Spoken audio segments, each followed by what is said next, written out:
আমরা চলেছি লাল পলাশের দেশে, যেখানে পাহাড়, মালভূমি, ঝর্ণা, ছোট বড় টিলা, লেক, ড্যাম, ছৌ নাচ, আদিবাসী সংস্কৃতি, বন জঙ্গল, এই সমস্ত কিছুর একসাথে মেলবন্ধন ঘটেছে একই জায়গায়। হ্যাঁ, কথা বলছি লালমাটি ও বনপলাশের রঙে রাঙা পুরুলিয়ার। একই সাথে এত রকমের বৈচিত্র্য একই জায়গায় রয়েছে যে ভ্রমণ পিপাসুদের অবকাশের সেরা ঠিকানা হয়ে উঠেছে। তবে আমাদের পুরুলিয়া যাওয়ার জার্নিটা ছিল সম্পূর্ণ বাইকে। এই বাইক রাইডের অভিজ্ঞতা আমার জীবনে প্রথম। অসম্ভব একটা আলাদা ভালো লাগা ছিল এবং আমরা যথেষ্ট এক্সাইটেড ছিলাম সম্পূর্ণ জার্নিতে। কলকাতার কোলাহল ছেড়ে যতই আমরা এগোচ্ছিলাম, ধীরে ধীরে রাস্তার দুপাশের শান্ত প্রাকৃতিক পরিবেশ আমাদের মুগ্ধ করছিল। পুরুলিয়া 6 ঋতুতে 6 রকমের সৌন্দর্য নিয়ে হাজির হয়।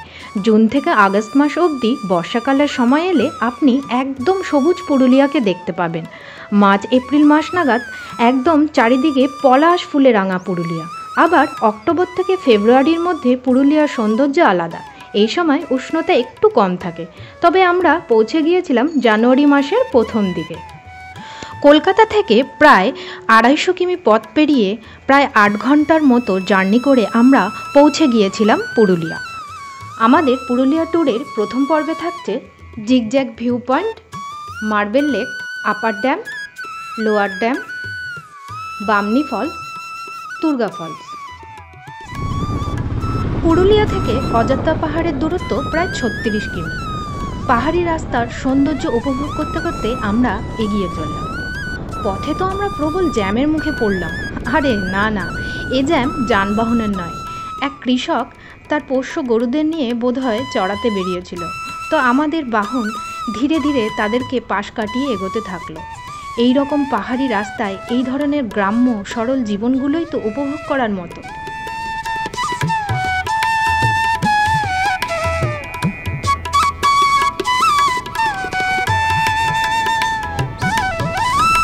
হিলটপের আশেপাশে সাইট সিনগুলি উপভোগ করার জন্য আমরা পাহাড়ি রাস্তা কেটে কেটে উপরে উঠতে লাগলাম।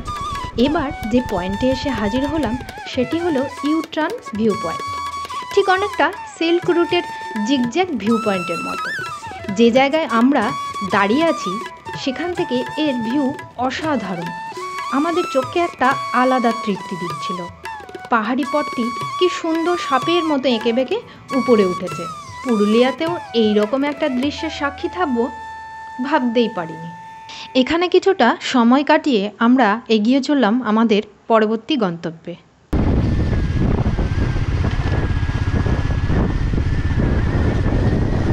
পুরুলিয়া থেকে অযোধ্যা পাহাড় দেখার উদ্দেশ্যে চলেছি। পথে একটি ছোট্ট আদিবাসী গ্রামের কাছে এসে আমাদের চোখ আটকে গেল। গ্রামটির নাম লাহাডুঙ্গি। মাত্র অল্প কয়েকটি ঘরবাড়ি নিয়ে ছোট্ট একটি গ্রাম। গ্রামের পরিবেশ বড়ই মায়াবী ছিল। ছোট ছোট মাটির তৈরি একচালা বাড়ি। সবথেকে আকর্ষণীয় লেগেছিল যে এই মাটির বাড়িগুলির প্রত্যেকটিতে আলাদা আলাদা নকশা করা ছিল।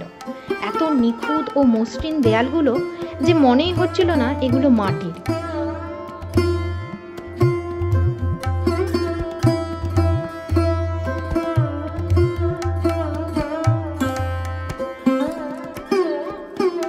প্রত্যেক আদিবাসী পরিবারই তাদের নিজস্ব গবাদি পশু পালন করে। বোধহয় এটাই তাদের জীবিকার প্রধান উৎস। যাই হোক, এই গ্রামের মায়াবী আকর্ষণ ত্যাগ করে আমরা সামনে এগিয়ে চললাম।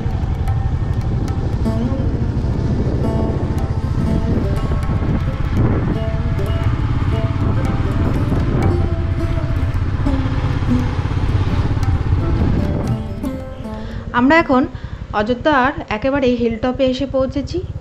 তো এখানে আগে থেকেই আমাদের একটা হোটেল বুকিং করা ছিল। হোটেলে ব্যাগপত্র রেখে ফ্রেশ হয়ে এবার আমরা বেরিয়ে পড়ব স্পটগুলো দেখার জন্য। আমাদের হোটেলটার নাম ছিল দুর্গা লজ। 1000 টাকা করে রুম ভাড়া পড়েছিল। হোটেলটা বেশ পরিষ্কার পরিচ্ছন্ন ছিল আর কর্মচারীদের ব্যবহারও বেশ ভালোই ছিল।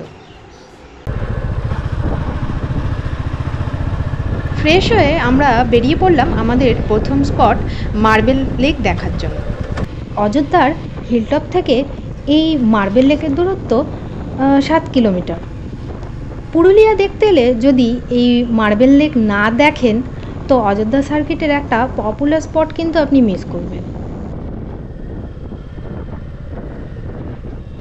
এই মার্বেল লেক যাওয়ার পথে রাস্তার দুই ধারে শালপলাশের বিশাল বিশাল বড় বড় গাছ চোখে পড়বে,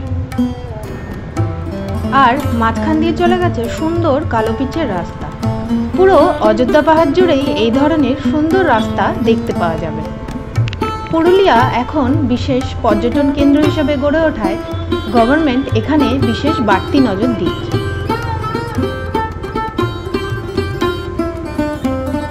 এবার আমরা চলে এসেছি একদম মার্বেল লেকের সামনে।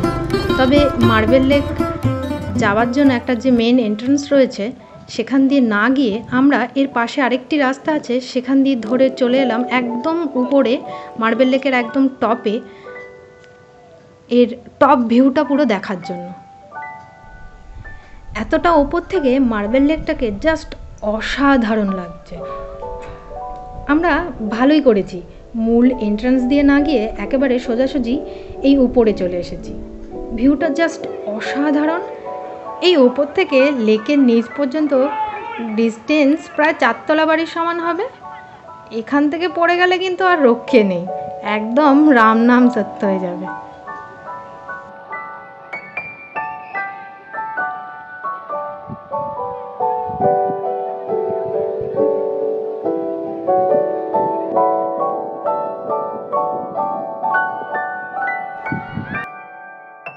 এবার আমরা লেকের নিচের দিকে যাব। এখান থেকে দূরে একটা রাস্তা দেখতে পাচ্ছি, তবে এটা ঠিক রাস্তা কিনা বলতে পারছি না যতক্ষণ না কাছে যাচ্ছি। রাস্তাটা একটু দুর্গম, তবে মনে হচ্ছে এখান দিয়ে নিচে যাওয়া যাবে। চলো তাহলে এবার নামতে শুরু করি। রাস্তাটা বেশ উবড়ো খাবড়ো, তাই আমার তো বেশ ভালোই লাগছে, বেশ একটা অ্যাডভেঞ্চার ফিল হচ্ছে এখান দিয়ে যেতে।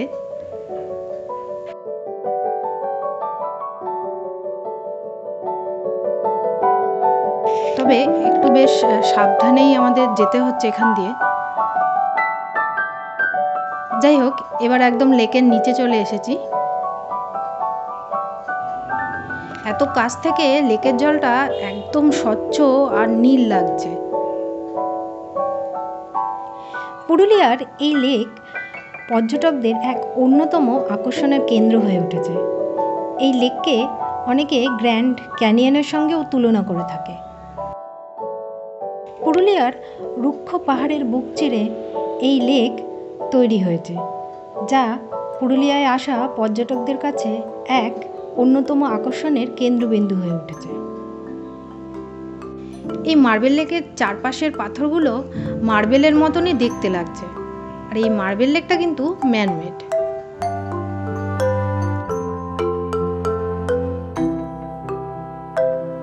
এই লেকের চারিদিকে শুধু পাথর আর পাথর, আর মাঝখানে জল। এ যেন এক অন্য ধরনের লেক। নিচ থেকেও কিন্তু মার্বেল লেকটা অসাধারণ দেখতে লাগছে। উপর থেকে যেরকম একটা অন্যরকম ভিউ পেয়েছিলাম, নিচ থেকে কিন্তু মনে হচ্ছে তার থেকেও আরো সুন্দর লাগছে দেখতে। এই লেকের নীল জলের কারণে স্থানীয়রা একে ব্লু ড্যাম বা পাতাল ড্যামও বলে। লেকের বাইরের দিকে শাল গাছের ঘন বন আছে। অনেকের মতে এটি আগে একটি পাথর খাদান ছিল। জলবিদ্যুৎ প্রকল্প নির্মাণের জন্য পাহাড় বিস্ফোরণ করার ফলে এই হ্রদটির জন্ম। পরবর্তীকালে ভূগর্ভের জল ও বৃষ্টির জলে এই হ্রদটি পূর্ণ হয়, তবে বর্ষাকালে এই হ্রদের শোভা আরও বেড়ে যায়।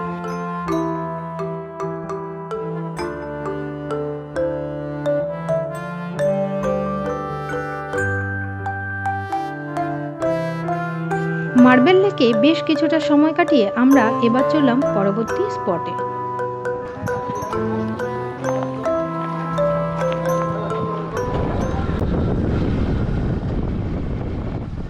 মার্বেল লেক থেকে আপার ড্যামের ডিস্টেন্স 3 কিলোমিটার।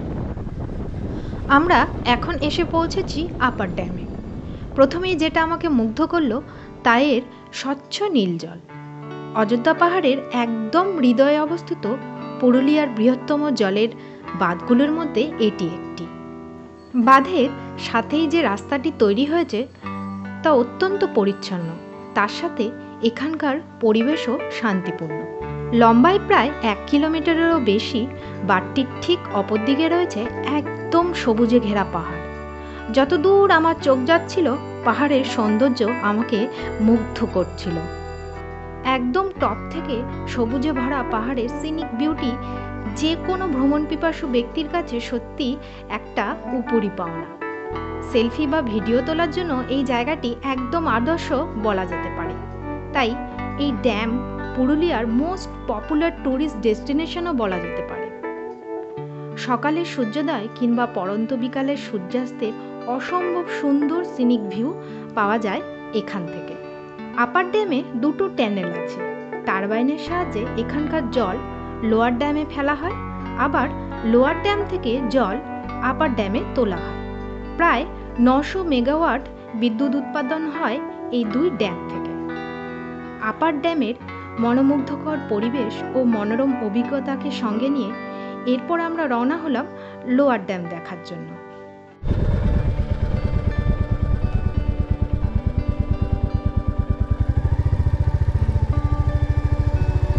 এখন আমরা এসে পৌঁছেছি লোয়ার ড্যামের সামনে।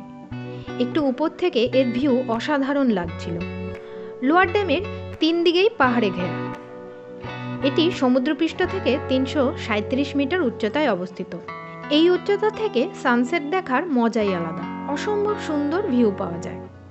তবে কোনো এক দুর্ঘটনার কারণে এই ড্যামের একদম কাছে যাওয়ার রাস্তাটি বন্ধ রাখা হয়েছে। লোয়ার ড্যামের ঠিক পাশেই রয়েছে লহরিয়া ড্যাম বা কেষ্টবাজার ড্যাম। এই ড্যামের ঠিক পাশেই আছে একটি বড় শিব মন্দির, যেখানে প্রচুর দর্শনার্থীর আগমন ঘটে। আর ড্যামের কাছেই একটি পিকনিক স্পটও আছে।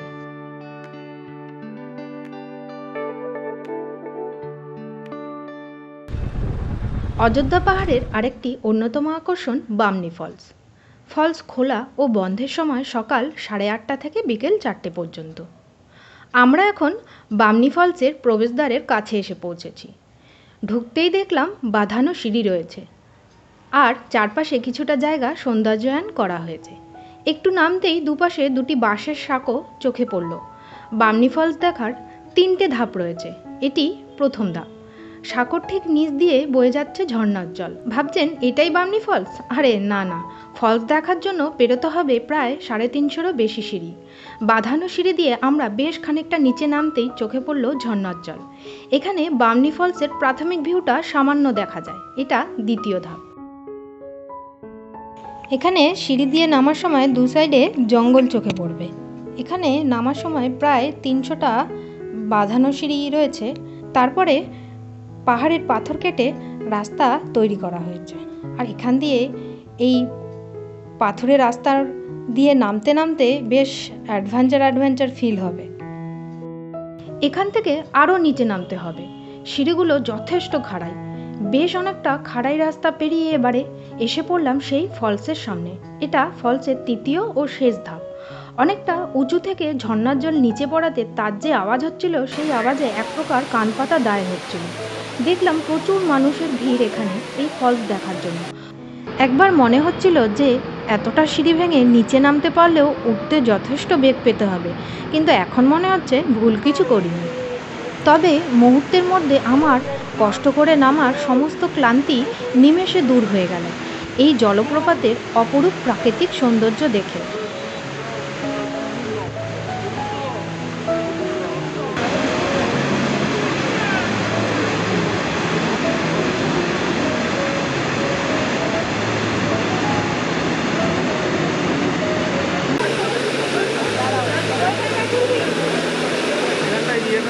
ওপরে নীল আকাশ আর এই ফলস দেখে এটাই মনে হচ্ছিল এ যেন ফ্রেমে বাঁধানো এক ছবি।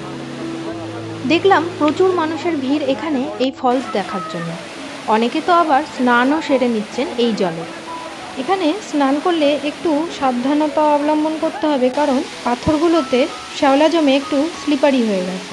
এখানে স্নান করলে একটু সেফটি মেনটেন করে স্নান করবেন, যাতে কোনো দুর্ঘটনা না ঘটে। এত সুন্দর ওয়াটারফল দেখে এখানে একটু সময় কাটিয়ে এবারে ওপরে ওঠার পালা। সত্যি বলছি, ফেরার পথে আমাকে যথেষ্ট বেগ পেতে হয়েছিল। বয়স্কদের যাদের হাঁটুর বা হার্টের সমস্যা আছে তারা এতটা নিচে নামার চেষ্টা কোনোভাবেই করবেন না। এবার আমরা তুর্গা ফলস দেখতে যাব।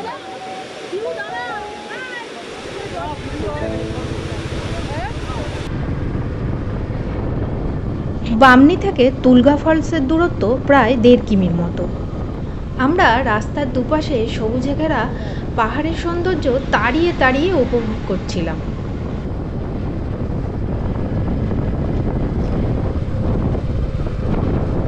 তুর্গা ফলস ঢোকার মুখেই বেশ কয়েকটি চায়ের দোকান ও নানাবিধ পসরার দোকান চোখে পড়ল।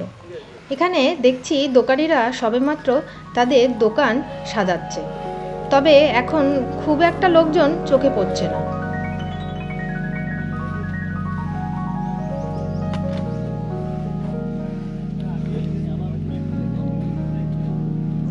এই তুর্গা ফলস নামার সিঁড়িগুলো যথেষ্টই খাড়া এবং অন্যমনস্ক হলে পড়ে যাবার সম্ভাবনাও রয়েছে। কয়েকটা সিঁড়ির ধাপ পেরোলেই এই ফলস আপনার চোখে পড়বে, তবে এর পুরো ভিউ নিতে গেলে একদম নিচ পর্যন্ত আপনাকে যেতে হবে।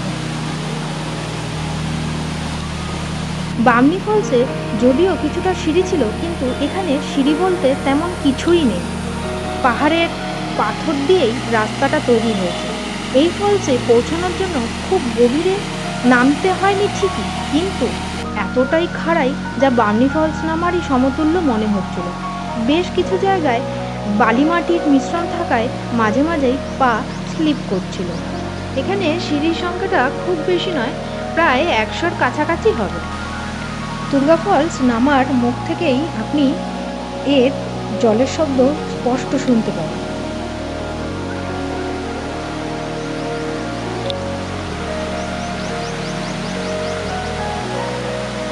প্রায় 25 থেকে 30টি সিঁড়ির ধাপ পেরিয়ে দেখা পাওয়া গেল এই ফলসে। বামনি ফলসের মতো এটা যদিও ততটা বড় আর উঁচু নয়, তবে এর জল ভীষণ স্বচ্ছ। একটু উপর থেকে বেশ অনেকটা জায়গা এই ফলস পাথরের উপর দিয়ে বয়ে একটা জলাধারে গিয়ে মিশছে। এই ফলস ছোট হলেও অন্যান্য ঋতুর থেকে বর্ষায় এর প্রকৃত রূপ দেখা যায়।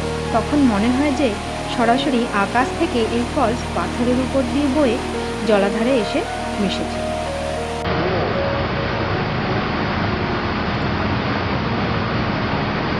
বামনি ফলস দেখার পরে এই তুর্গা ফলসটিও একবার ঘুরে দেখতে যেতে পারে, ভালোই লাগে। সারাদিন ঘোরাঘুরির পরে এখন আমরা ভীষণ ক্লান্ত, তাই ফিরে যাচ্ছি আমাদের হোটেল রুমে। কাল আমরা পুরুলিয়ার বাকি জায়গাগুলো ঘুরে দেখব, আর তা দেখতে হলে আমাদের পুরুলিয়া ভ্রমণের দ্বিতীয় পার্টে চোখ রাখতে হবে। আমাদের ভিডিওটি ভালো লাগলে লাইক ও শেয়ার করে দেবেন, আর চ্যানেলটিকে অবশ্যই সাবস্ক্রাইব করে নেবেন।